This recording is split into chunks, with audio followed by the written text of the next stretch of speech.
back to Comedy or Worse. I'm here with my very special guest, Chris. I don't know when I came in.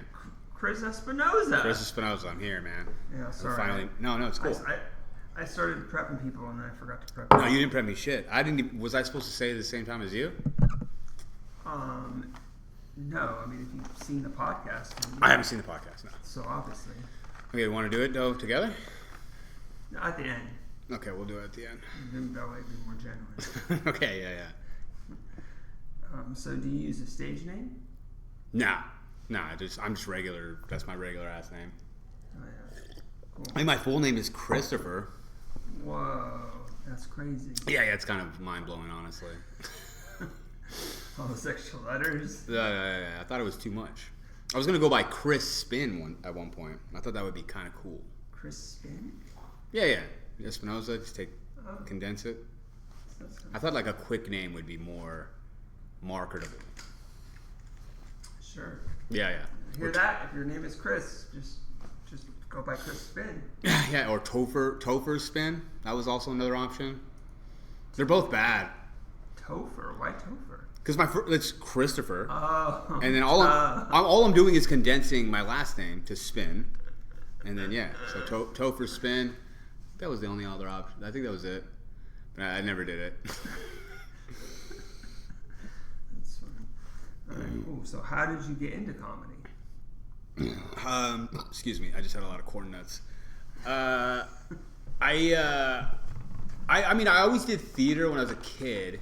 So like I started theater when I was like 13. Huh?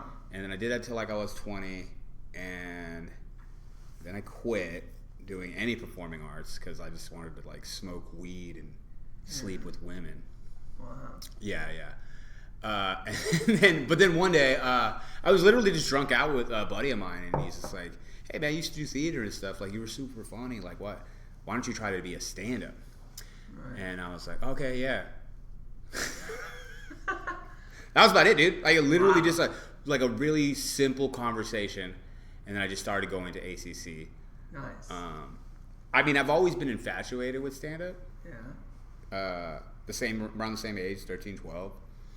I would watch a bunch of Comedy Central, like presents. Yeah. Like all of them, old Daniel Tosh, Jim Gaffigan, Greg Giraldo, all these guys. Yeah. And so I was obsessed. I was already obsessed with comedy at a young age too. Sure. The first play I ever auditioned, I did 3 minutes of Gaffigan. I got a role, but then my director told me to never do that again, and just to have like a real monologue from a play or something. Sure. But I mean, long story short, that's how I got started. Just a guy suggested it. That's cool. So you're still friends with that guy? Oh yeah. He's a good buddy of mine. Shout out Travis, out in Arizona, doing something. I think he has a girlfriend. That's doing something. He's doing something, dude. He's doing something. Oh yeah. So once you started comedy, did you get addicted to it right away, or? Yeah. I like the exhilaration of being in front of an audience, getting that. There's not really anything I can explain to anybody, like to explain what it feels to like have a whole room like be with you and laugh with you and have that energy.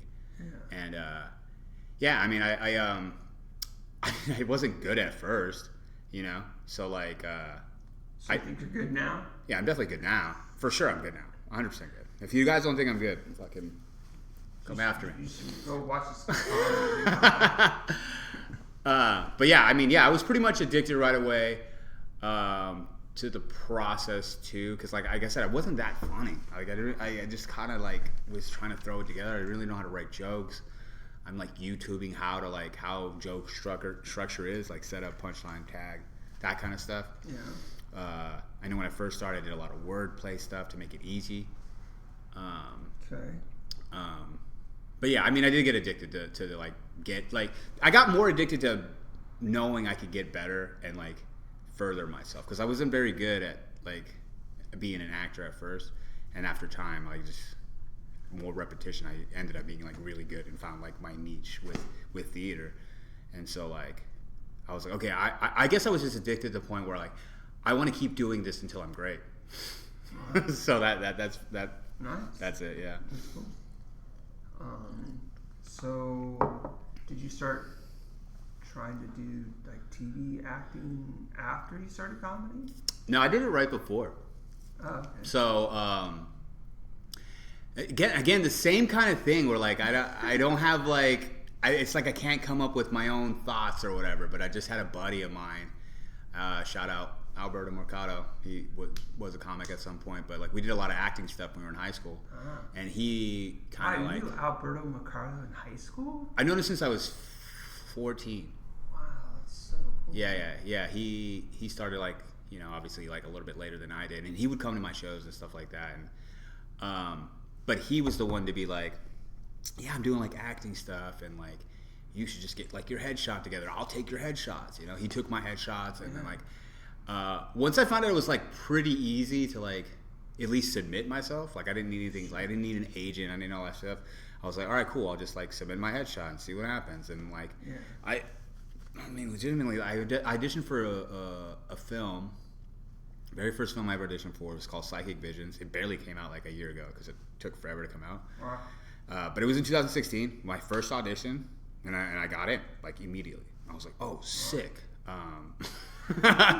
So, and then from that point, just doing that movie, a guy who was on set liked me, and then I got to do another movie and shot in Mexico for like 3 or 4 days, like a made-for-TV movie that's like, I did it in English, but it was dubbed in Spanish.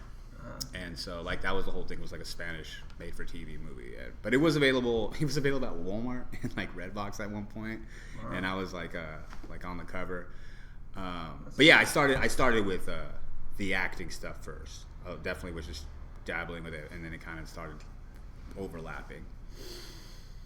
Sweet. Yeah, it's cool. Cool. So what is your writing process for comedy? Well, I don't know. Like, where do I gain my material from? Is that what you mean? Like, in a sense? Or like, or physically, how am I writing? Do you sit down to write every day? Do you just let stuff come to you? I kind of let things kind of happen, because that's like where I found I have more, I guess, an advantage or like a passion about it, where it's like it's something that actually happened to me. And then if I think something's funny that happens in the moment, then like, yeah, I'll write it down. But I haven't been as late, like sitting down and writing my set and stuff like that. No. Yeah, I don't have a writing time. I mean, if anything, I have more like a listening time. You know what I mean? Like sometimes I'll sit for like 45 minutes, maybe like an hour, just kind of listening to a set that went really well, and just trying to figure out why it went well, and like how can it be better, stuff like that. Cool. Yeah. Nice. So who's the funniest person in your life right now? The funniest person in my life, like, okay. Could be a comedian or not. Shit, the funniest person in my life, right? It has to be. It doesn't have to be a comedian. That's correct. I don't know. My kid's pretty funny.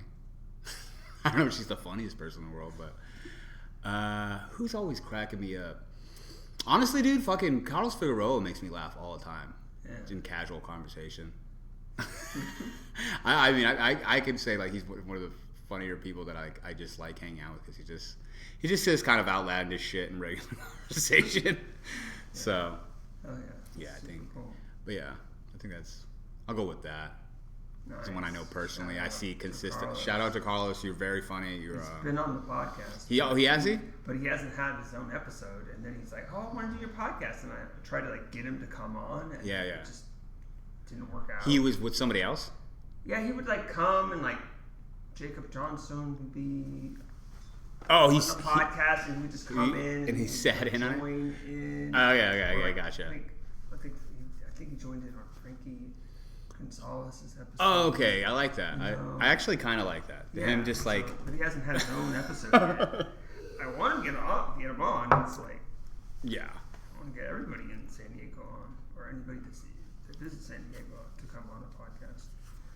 All right. So I ask this of everybody. I don't always know what the answer is. But all right. When did we meet?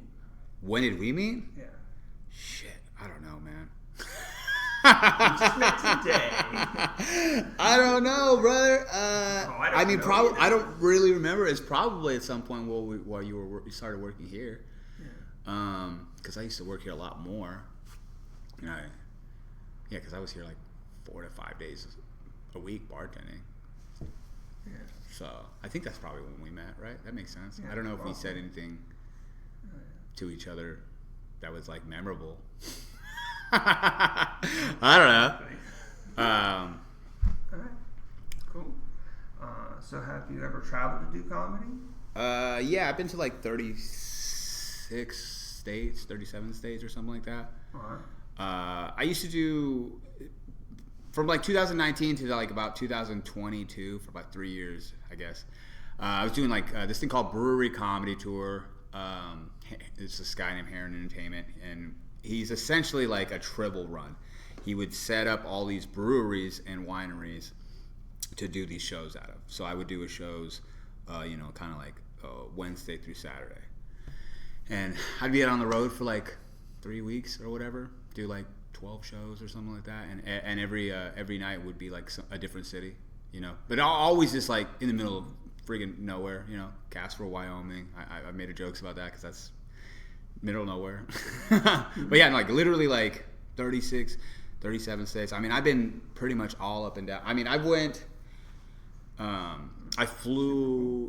out to New York and did a show like in somewhere at upstate, like Long Island actually. Like that's where I ended up doing the show. Did a bunch of shows in Florida. But yeah, I've touched everywhere, man. It was great. It was a fun little time.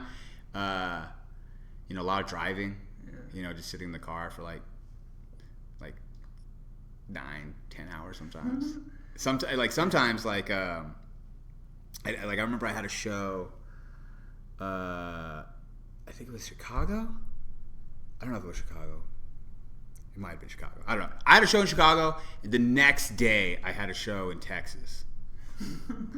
And I was looking for this guy. We had to like just drive all the way. Like we finished the show and then drive to Texas. I think we had 2 days actually, but it was like we only had we essentially had 1 day of travel, and it was like if we don't do most of this drive like as soon as we get off, like we're gonna screw ourselves on like the day coming in because like we'll just be rushed or whatever. Right. Wow, that's crazy. Yeah, sit in the car for a long ass time. Okay, so have you like done comedy in another country or? I did some shows with this guy out of Ensenada. It's like 3 days of shows or whatever. But that's it, man. I've never done it. Outside of this country, outside of like the mainland. I've been to Hawaii a couple times and like as of late as a comic. Yeah. Never did a show out there or anything. Okay. Cool. Yeah. So do you have any hobbies or passions that aren't related to comedy? Not really, dude. I'm passionate about being like a decent dad. That's like the other thing. Trying to be a good dad for my kid and try to instill like good values with her. Sometimes, especially when I was on the road for like 3 weeks at a time, it's hard to feel like you're being the best dad ever. Right. I'm definitely, I made it a mission that, especially since I haven't been doing the road like that as much, like just to be like around, and she's my hobby. Yeah, because I don't really do shit. You know what I mean? Like I'll lift weights, here or there, and go for runs and stuff like that. But those aren't really hobbies. Those are just things that kind of keep everything in order. You know what? I played tennis. That's kind of a hobby, right? Yeah. I play tennis with some clients that I work with and stuff, and that's fun. I'm not good at it, but I play twice a week. There you go. So, do you wish you started comedy earlier? Is this because I'm old? No, because I'm. Well, yeah, you're way older than me. Yeah, I started way late. No, I don't really have a lot of regrets on that. I think you just kind of start when you're supposed to start, you know?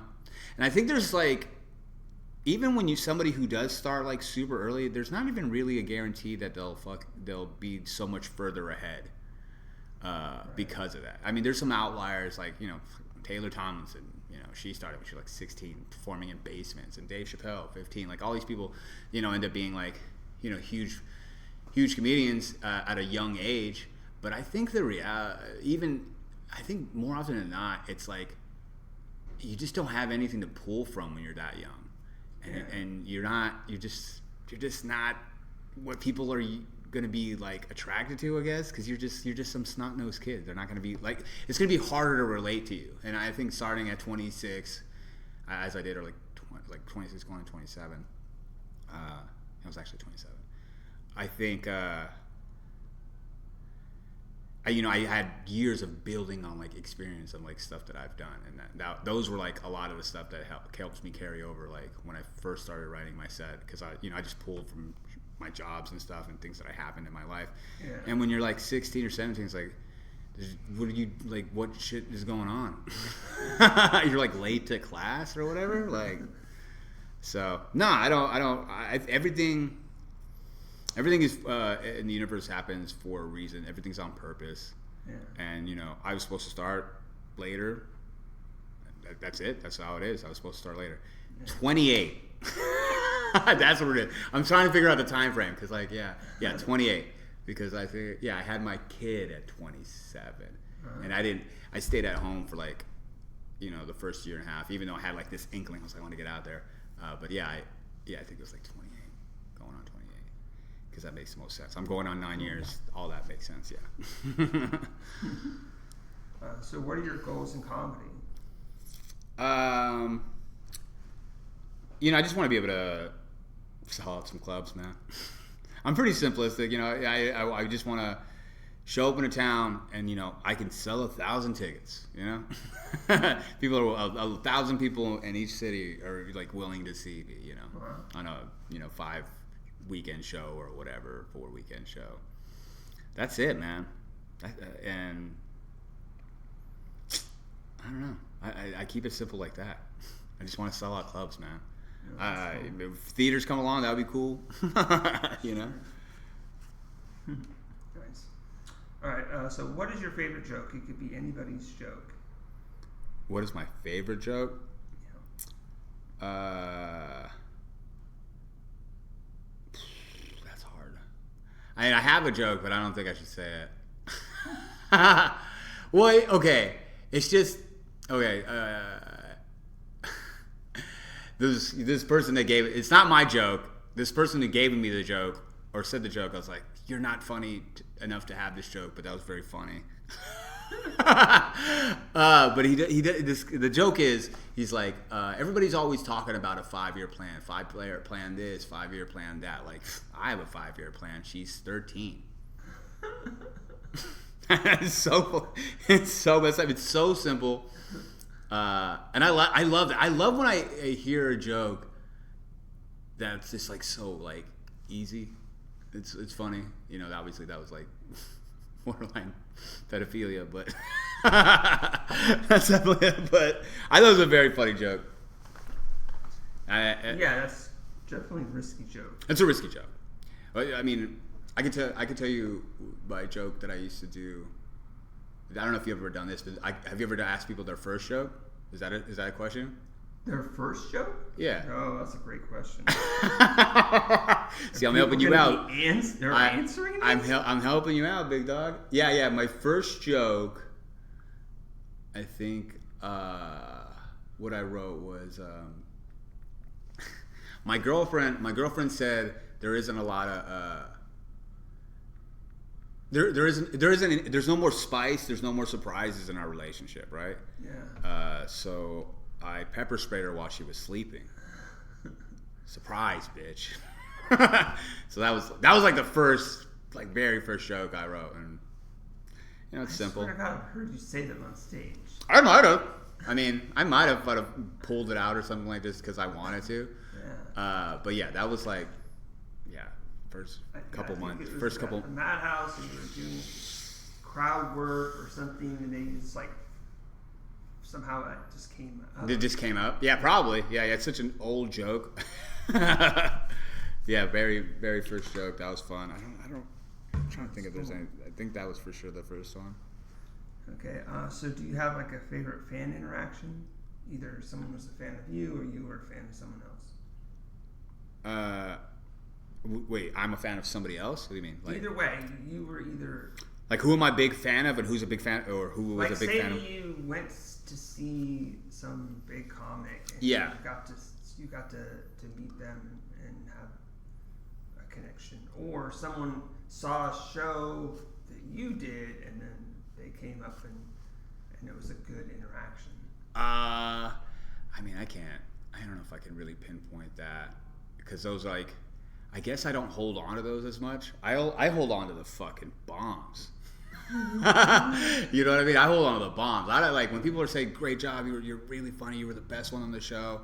Like it's pretty fun as of late too, because I live in downtown now, and so like I've done enough shows in downtown where like sometimes I'll just be walking around and be like, "Dude, I saw you at the show yesterday. You were the funniest guy in the lineup." And then it'll happen around my girlfriend too, which is even better. Just kind of convince her how funny I am. She thinks I'm funny, but sometimes she questions whether or not she thinks I'm funny or she's just like in love with me and like compensating for that.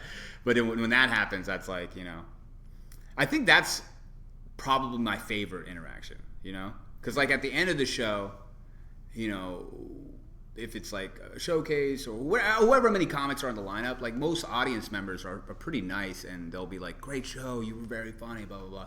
But if I'm just like walking around in midday and nobody, like, there's no comedy connected in a sense, like a show didn't just finish, I think I like that a lot more, where it's like, because that means I was so memorable that 24 hours later in the middle of the day and me in my sandals and shorts walking my dog, you're like, that guy was funny. Right. So I like that. I definitely like that as far as fan interaction. And then as far as like a comic, I featured for Pablo Francisco recently, and I thought that was really cool because he was also another guy that I watched as a child, like 12, 13 years old, watching his special. Yeah. And so it's kind of like that full circle moment too, where like, oh shit, I'm opening for this guy. And he was really nice, and he just murdered, crushed. Another guy like that, like Marcelo Hernandez, when I opened for him, he was really nice, really gracious. Also, just murdered. So I've been really lucky in the sense that I don't know if anybody that I've worked with had any I never had any bad issues with anybody. I always got along with my the headliners, and even people that have worked with a particular headliner and you're like, that guy's a little standoffish. And then I'll work with him, and I was like, nah, he seemed chill. We had a good time. I don't know. He wasn't that at all. Right, yeah. That's cool. So what's your favorite place to do comedy?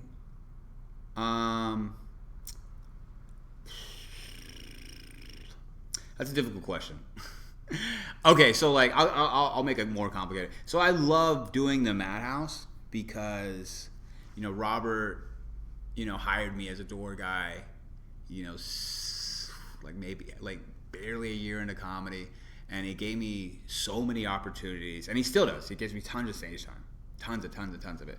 So there's a special place as far as my career that I have for this place because he gave me the opportunity to grow as a comic, even though I wasn't the greatest comic at a year, and I know I wasn't. I was definitely doing hacky shit and definitely bombing on a weekend. You know what I mean? But especially at that place up there when we were in the mall. Yeah. I had some moments that I just at a younger part of my career that I didn't anticipate. I was hosting the Madhouse weekend, and Roy Woods Jr. popped in, and then why can't I think of his name? The Asian guy, very, very funny Asian guy. Steve Byrne came in. He popped in. Sal Vulcano came in. He just started doing comedy, Impractical Jokesters. So that kind of stuff. Wow, dude, Robert trusts me enough with 5 minutes to run these shows. So there's always I do always enjoy performing here. I feel gracious for it. That being said, I mean, American Comedy Company, I've done it a ton of times, open for a ton of people, and it's just a perfect room. It's in a basement, and the energy is just like, it's just better. Like the club itself is just like angled in a way where everything's centered towards the stage. Madhouse is kind of goofy and cavernous, and so. But it's just, as far as performing, I do have a fat time at ACC. It's very fun to perform there. That's cool. Nice. So what was your family life growing up? My family life? Yeah. Well, this is a very personal question, man. Well, I mean, you can why? Okay, pass. Just kidding. My home life was great, man. I had, my parents are still together. They never split up. They're definitely an example of like what a family could be, and a healthy marriage could be. I mean, I know they fought and had some issues and stuff like that, like just anybody else. But like they're a pretty solid foundation, and they supported me a lot. Really, I mean, honestly, some would say too much support, like coddling to the point where like they were that much like whatever I wanted to do, they were cool with. They never really questioned it.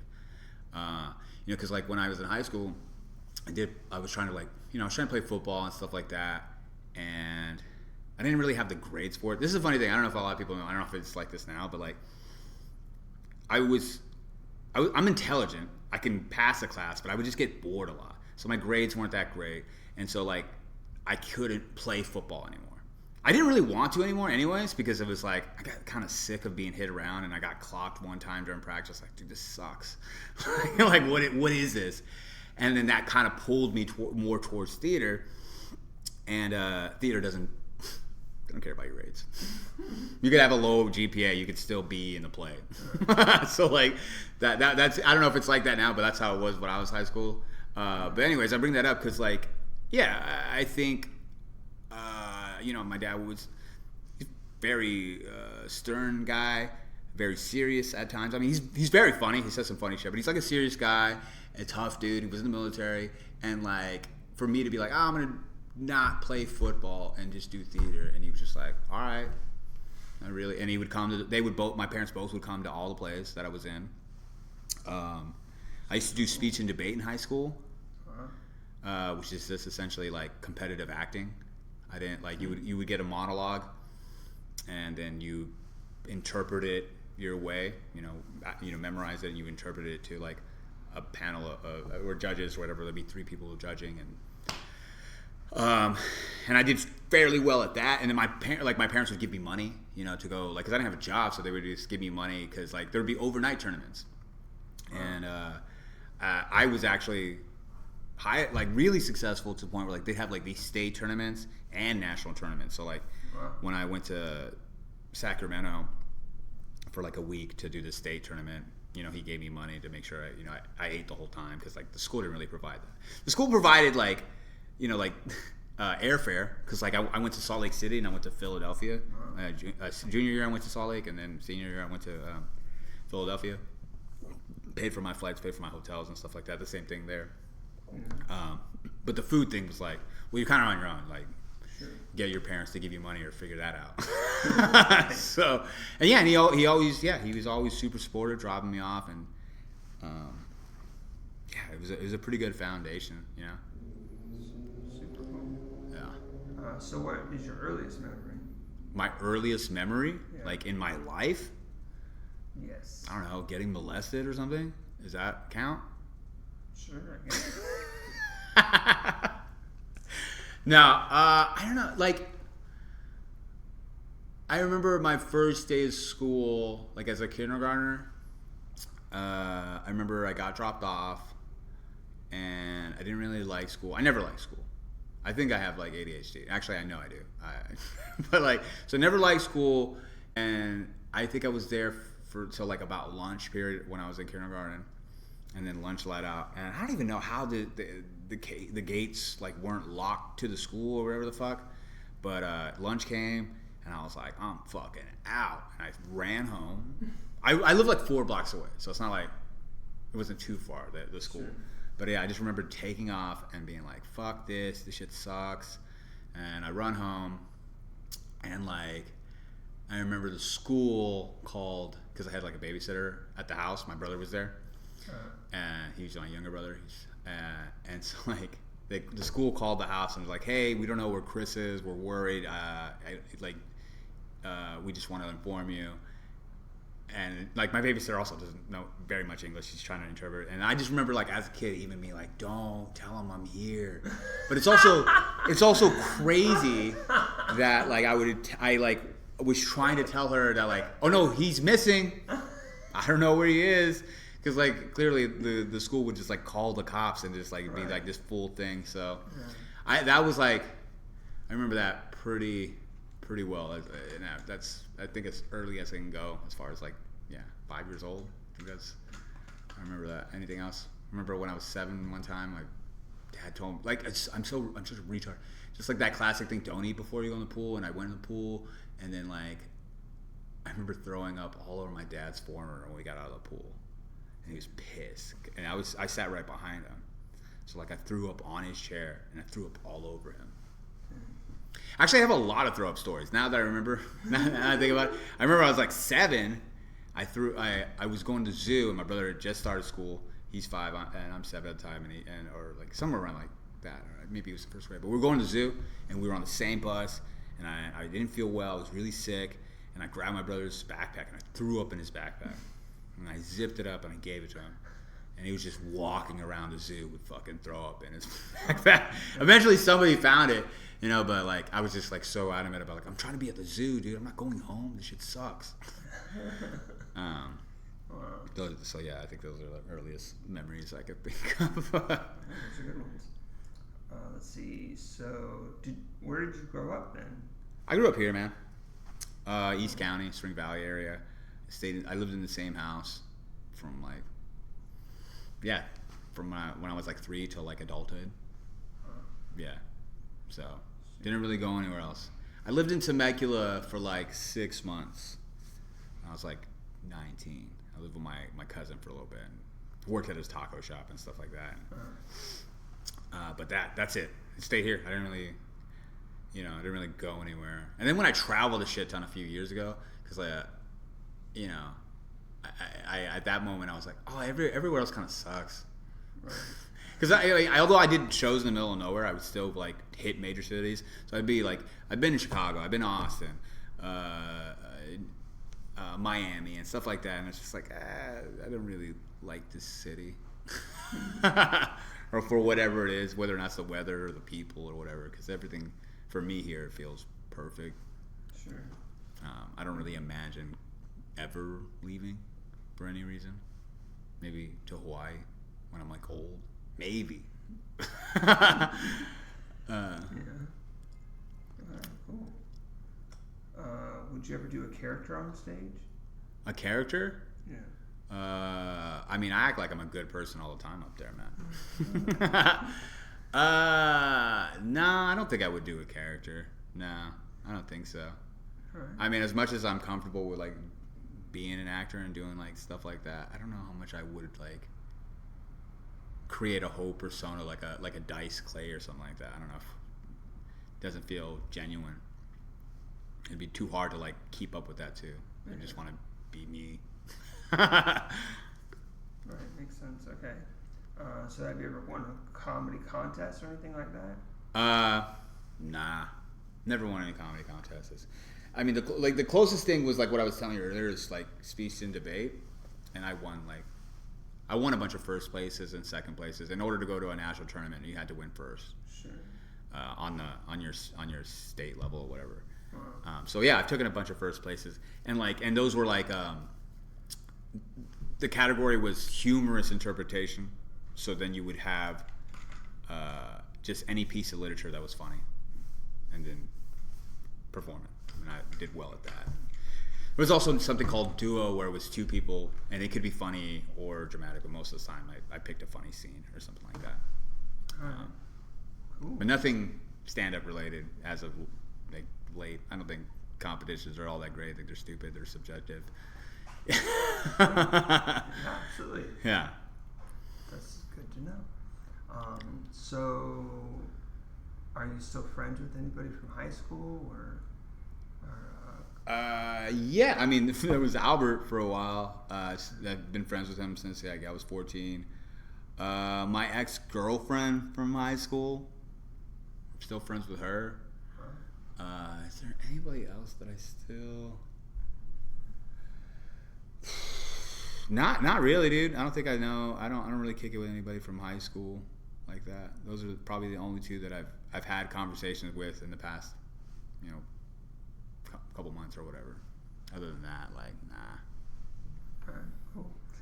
What's your best booking story? Either you got booked on a show, or you booked somebody for a show, and you're like, I can't believe I got on that show, or oh, okay. I can't believe that we got that comic. Yeah, because I used to produce a lot of shows, and we did this show in PB out of Mavericks Beach Club, right after, like, right when they were deciding, like, we're gonna open stuff up 2021, and when I booked Brian Callen, I was like, oh shit, that's crazy. Like, he was like the biggest person I had attempted to work with before that moment. Because, like, I've only been doing, like, small time shows, around town and stuff like that, and Madhouse or whatever. And at that point too, it's not like after the pandemic, 2021, 2022, ACC started really booking me and putting me on. Because obviously I was just better, ultimately. And, like, but yeah, prior to that moment in 2021, it was Brian Callen. I was like, dude, that's fucking crazy. I mean, I don't know if I told you this, but, like, or you were like, I did drive up comedy, right? Maybe that's when we met. Did you do the drive up mics? Yeah. I think we did a couple. Okay, we probably met then, dude. That probably makes the most sense, because that's like when I think I remember seeing you. But yeah, the drive up comedy thing, that was cool, because, like, I definitely made connections there. That's where I booked people like Matt Rife to do that show. To see where that's a trip too, like, with Matt Rife, like, because I've worked with him a bunch of times, and to see where he's at compared to, like, where he was, it's fucking insane. It's crazy, dude. Like, but yeah, it's probably Brian Callen, Matt Rife, those two guys. Working with those guys were cool. Oh yeah, that's cool. So what's the worst thing about comedy right now? The worst thing about comedy? There's too many women.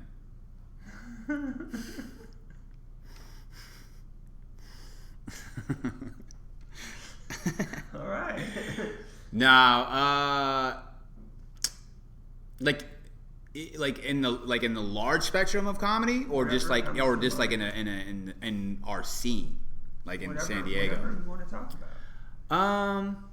I mean, I think locally, I feel like, and this is no knock to the comics that are out right now, I feel like people aren't as hungry for stage time, and there's more entitlement than anything else. I don't feel like there's a lot of people that are willing to really just, like, put their nose to the grindstone and just, like, really, like, eat shit all the time and take a spot all the way at the bottom of the list or whatever. There's so many people that bitch about where they're at the mic, and it's like, bro, when I was doing comedy at the Madhouse originally, there would be an open mic list, and I would be like maybe number 8 on a good day or whatever, because it was, pretty random. It's less random now, but, like, and so I'm at number 8, and I would wait for like an hour and a half. Because it would just be popping. You know what I mean? Because I work with people like Brian Simpson, Derek Poston, Hassan Ahmad, like, these guys, and a bunch of other people that were killers, straight killers already. And so, like, and even in that moment of, like, getting bumped a bunch, which was, like, don't get me wrong, it is frustrating, because, like, I signed up for a spot, I should be able to get the spot, but, like, at the end of the day, it's like, okay, these people get these spots in our head because they're funny. They've put in the work already to deserve, or at least have the point where, like, okay, they can pop in, like, they can, if they want to get up, they can. And yeah, I mean, sometimes like they don't really, I don't know, they don't really follow it too much now, but like, I mean, dude, I would do sound at the old club, Friday and Saturday, both shows, just so A, I could get a meal and a drink, but B, guaranteed spot. You know what I mean? Guaranteed spot on the mic. I don't even know why they don't do that now. They should be doing that now. It's like we're having such a hard time finding a sound guy, you know, outside of somebody who actually works it. Because that's how we did. Essentially, I'm working for a fucking meal and a spot. But I did it because I was like, you know what, dude? Like, if I'm just doing this, Robert and other people, you know, that are involved with booking, like, will see the work that I'm trying to put into it. And I mean, that's why I got hired as a door guy, you know, for sure. Like, and I don't know how much the scene is motivated like that to like, take their licks, work. Spoiled. Yeah. That's kind of my sentiment on that. And as far as comedy as a whole, comedy's fucking great, dude. Comedy's bigger than it's ever been. I mean, I don't, you know, it's clearly like a second boom, you know, because even when I was starting out, like 9 years ago, I don't think I remember like all these people fucking selling out Balboa Theater. Like, that wasn't a thing. Yeah. It just kind of started being a thing, and comedy started being this huge thing where like you're selling out fucking arenas all of a sudden. So. Yeah, that's cool. So do you enjoy watching other people work on jokes? Do I like watching like people the process of like same jokes over and over, but they slowly get better at it? No, that's it's a cool process to like watch somebody where the joke started and where it ends up. I don't watch a lot of comics though these days, honestly, but it is I do appreciate that. I'm trying to think. Yeah, I enjoy the process, I guess. Yeah, I can't remember the exact person that happened to, but like I do like watching that. It's cool. Yeah, sweet. Let's see. So, what about like comics like Brian Simpson's, where you like saw him getting better, and then he like is on Netflix and just sees jokes perfected? Well, he's a different element, dude. Because when I met Brian, he already murdered. He was already murdered. Oh, okay. He was already the guy. He was already like getting booked everywhere. A comic that you saw that was good but not super murdering, and then they've gotten better. You know, like got in. Like this, like I can't really think of anybody in particular in this moment right now. Okay. Yeah, because like the people like I mentioned, like Derek and Brian and Matt Lockwood, at that moment they were already pretty darn good, you know. But they were all, you know, 6 or 7 years in, so like they had the chops, maybe like 5 or 6, but like still they had the chops. They knew how to, you know, win a crowd and you know be, you know, what's the word, like captivating for the audience. They knew how to do it. Yeah, like to. And I'll give you a couple of stories off of Derek and Brian if you want. Yeah, absolutely. So remember, Derek was hosting the open mic, and I did a spot, and no, he wasn't hosting. I'm wrong. I did a spot, and at that point I was like, that was pretty good. Like, I mean, I've been taking some licks, I've been bombing, but like that was a good set. Everybody was on board. Yes, loved it. And then I remember Derek going up. And most of his set was just shitting on mine, and just like, y'all motherfuckers is easy. You just laughing at his goofy ass shit, you know, like his hack ass shit, you know, just like, and it was like 3 minutes of him just shitting on me. I was like, that sucks. But he was like, he was just keeping it real. I know I was doing like hack shit and things that like, easy laughs, low-hanging fruit kind of jokes, because that's, you know, I think that's what people try to do when they're first starting out. They're just so desperate and hungry for the win, they'll just say whatever. Yeah. This is actually a Derek posting Brian Simpson store together. I did Trailer Park After Dark. Did a couple of shows there before they did that mic in that small room. They did a couple shows like in the bar, and I did the show with I think it was Armando Torres. I think Hassan might have been on the show too. Brian Simpson and Derek. Brian was like closing out, and the show's going on. Everybody's eating a dick, just fucking bombing, and I go up there. I have a fucking pretty good set. Like I thought I was like, damn, that's pretty good. Like didn't seem like everybody else was doing that great before me, and fuck yeah, like that was cool. And then like I finish my set, and somebody else goes up, and they don't do as well. And like at one point, I think at one point, Derek just is like, they're all talking shit about how everybody was bombing, and I'm just kind of sitting there because I'm also like I'm still new to these guys, so I'm still like a little nervous to be too overzealous or interrupt too much or whatever. And then Derek just goes, he's like, and look at Espinosa not saying shit because he's the only motherfucker that didn't bomb on this shit.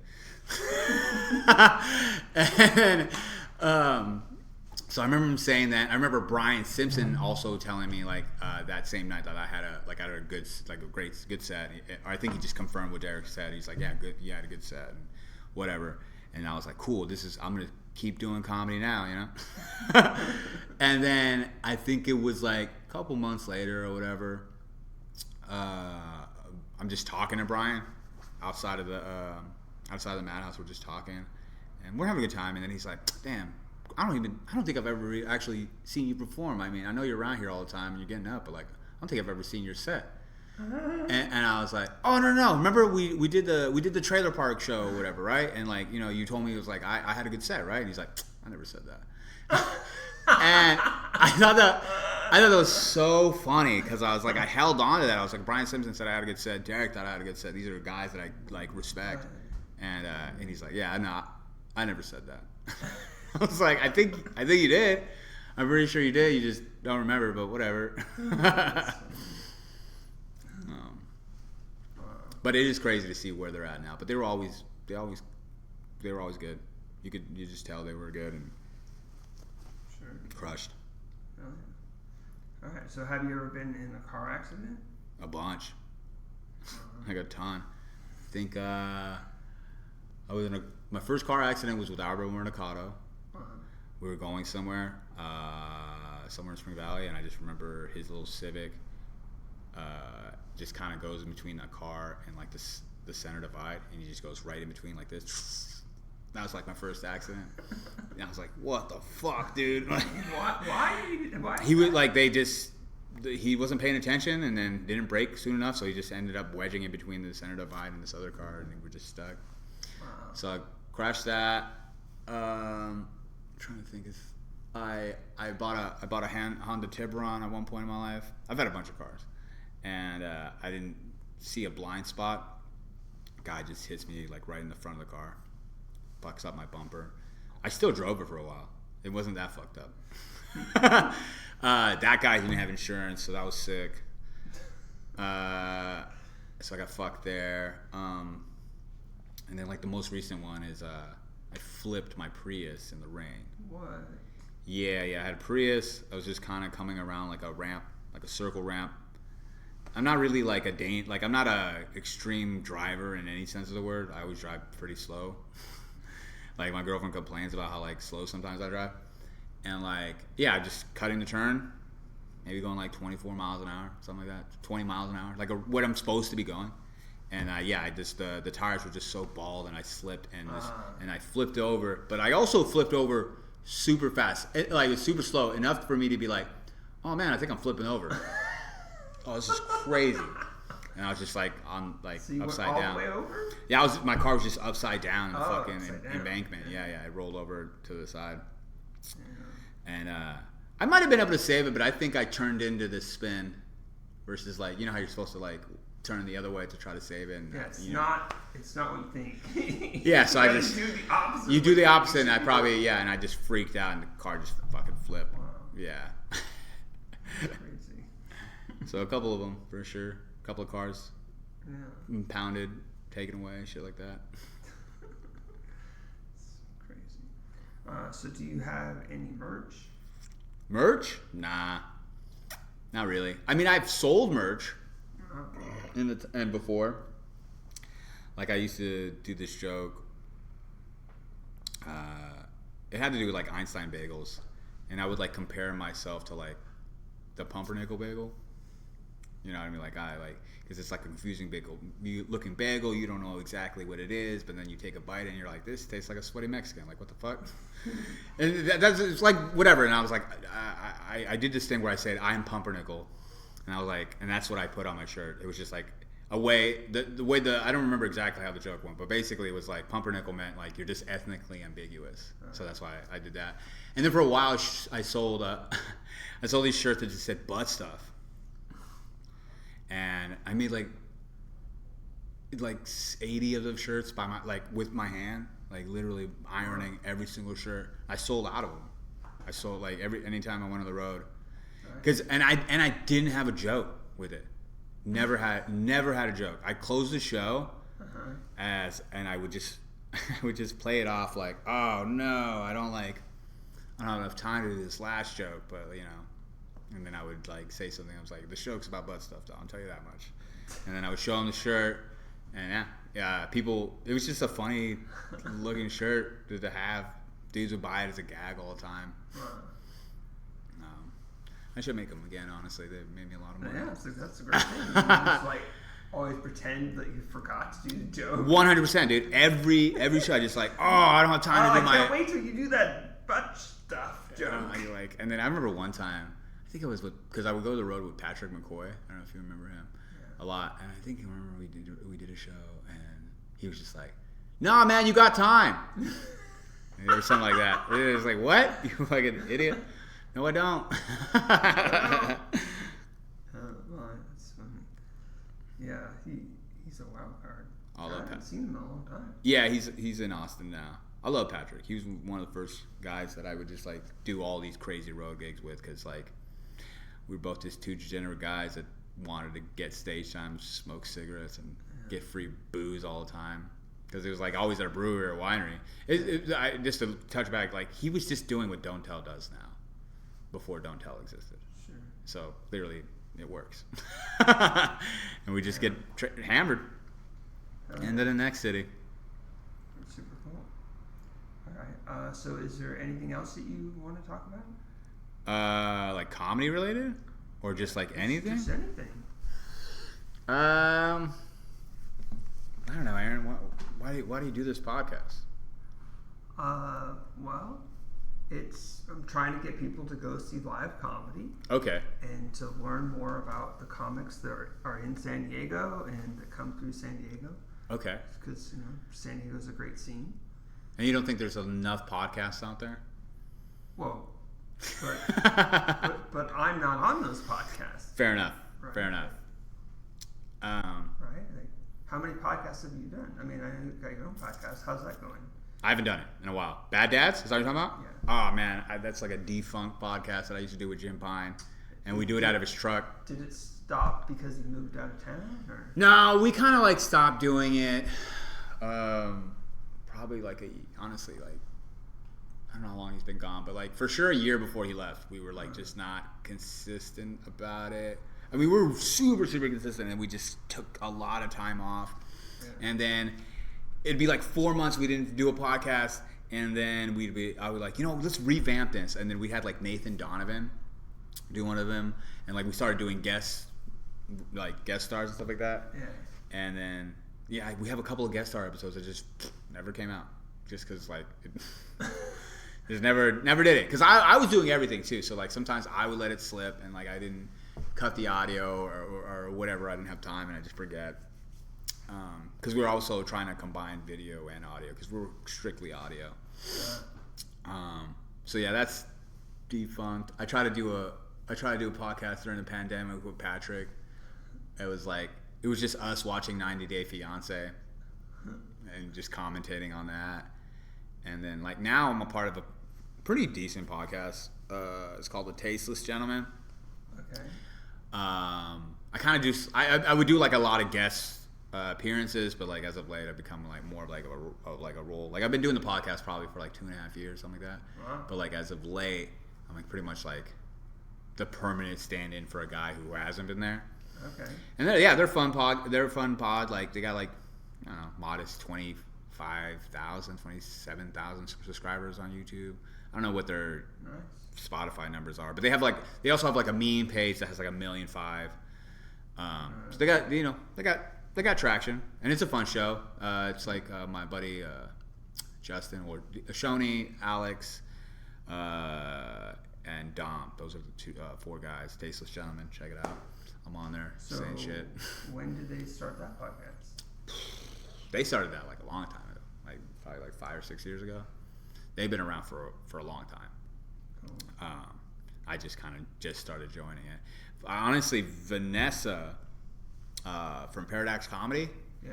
So she comes out to one of my shows at Mavericks with Sam Tripoli, and another thing where I just had a really good set. Fucking honestly shit on the guy before me. I remember he fucking bombed super hard, and I was like, "Hey man, thank you guys for all being here. Like I know like the last guy was a little weird. Pretty sure he's gonna kill himself in the fucking or something like that. Like just shit on him." And then I had a really good set, and then Vanessa comes up to me and talks to me. She's like, "You're so funny. Like I like you like your style of comedy, and I have this podcast that I think you should do. My buddy like wants to bring comics onto this podcast because like I guess like there was one guy that wasn't showing up a lot or whatever, and they were like they want to bring on a comic. Do you think you would do it?" And I was like, "I don't give a fuck. Yeah, I'll do the podcast. Yeah." And then she sends me the guy, and I was like, "Man, these actually like people are fucking listening to this shit." Dude, I remember I was in the middle of fucking where's Mount Rushmore? I have no idea. South Dakota. Where's like viewers? Tell us. Sioux Falls? No, that's not it. It's somewhere, wherever Mount Rushmore is. I'm in the middle of fucking one of the Dakotas, and I'm just talking at the bar about something, and some guy goes like, "Hey man, where are you from?" It's like, cool. This is just some white guy yelling at me like this. I was like, this is gonna be great. And he's like, "I know you." And I was like, "Do you?" I was like, where are you from? I was like, "I'm from San Diego." And he's like, "Do you do a podcast called The Tasteless Gentleman?" I was like, "Yeah, I do." And he bought me like drinks for the rest of the night, me and my buddies, or me and the people I came with. So yeah, they have a reach pretty much anywhere. Big reach in Australia for some reason. So. Yeah.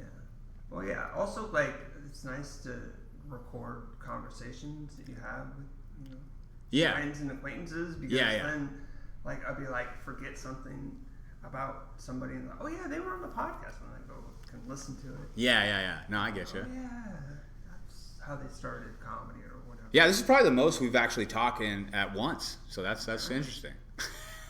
Just, you're usually just busy, right? Yeah, you just get caught up in your own shit, you know. Yeah. But yeah, I mean, I don't know. I think that's all I have to bring to the table. You know, Stood Up Live is something I've been working on for a while. Yeah. So how did you? What's the story behind that?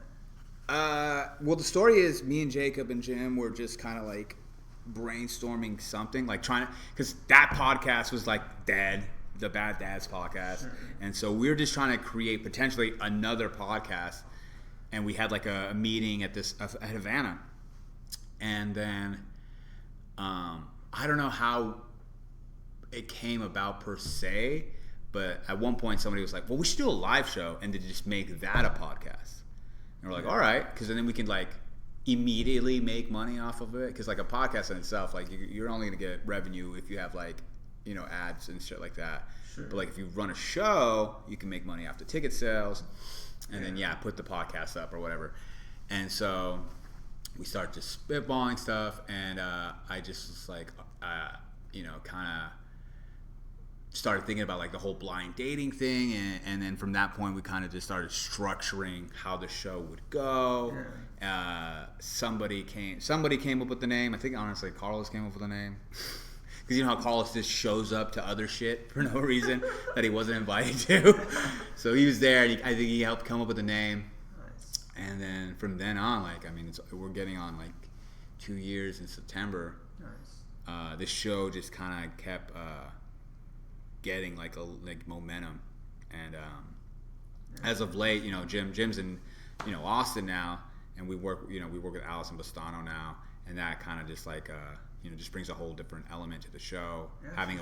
Yeah, Having a woman perspective is huge, especially if we're doing a dating show. Like, why wouldn't we have somebody of the opposite sex on the panel with us? Yeah, for sure. And Jim was great, love Jim, but like it's just a different element, that adds to the show. When did they start the one in Texas? I think he started it pretty much as soon as he left. Oh, nice. He started doing it, and with Kylie and Tim Hill. But you're out. You're getting a phone call. Oh, no, good. Didn't go through. Nice. That's the nice thing about having the watch on the phone. Oh, okay. Yeah. So it didn't interrupt because I was like, fuck, I didn't put it in do not disturb mode. Oh, okay. But it was just like a spam caller. Excuse me. But yeah, Jim pretty much did it once he moved over there, because he did kind of help create the idea or whatever. And but yeah, no, I mean the show has been really coming into its own as of late, just because like now we're going on. Fuck, I don't know how many shows it is, but like we were here at Madhouse, and we were at Good Bar, and we did Margaritaville, and we did Mic Drop, and just like hopping around, just trying to like find a place to be like the home to have our show all the time. Yeah. And when the Yellow Door came along, I mean, it was literally the first show. They were like, "We love this shit. Like you're here." You probably saw how many tickets they're selling, right? Yeah, I mean that's always like an incentive. Like we like their club, their club, selling tickets. Yeah, their club at that point, 100% was like. When we showed up and did our show, we probably had the most amount of people they had ever had in that club up until that point. Sure. They've had other shows and stuff like that and have done well, but up until that point, for us to show up and be like, "Here's 100 fucking people to watch the show," like that was a big thing for them to obviously be on board. But they liked the concept. The owner of the club, Gianluca, he was like, I want to make a comedy club, but it's shows like this that like I really want to cultivate and create something with. Yeah. And yeah, he was on board immediately. The CEO of National Lampoon came to the show, loves it, so that's good. Nice. And now we got a sponsor. Shout out to Chuckle Rum. We'll be having it at the next Sit Up Live, May 31st. That's super cool. All right. So, what about, have you ever had a blind contestant? Nah. I have not had a blind contestant, but that would be very funny. That would be so funny.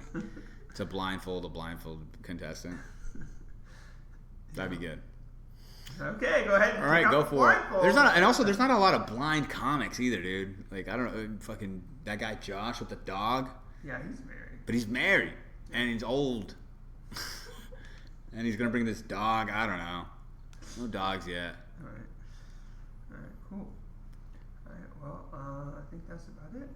Okay, sick, dude. So much for doing the podcast. Oh yeah, I know. You've been like emailing me for like months, and I'm an asshole. No, so we'll end the podcast and then we'll record a quick promo. Oh, okay. Cool. So this has been Comedy or Worse. Oh yeah, bye. Later.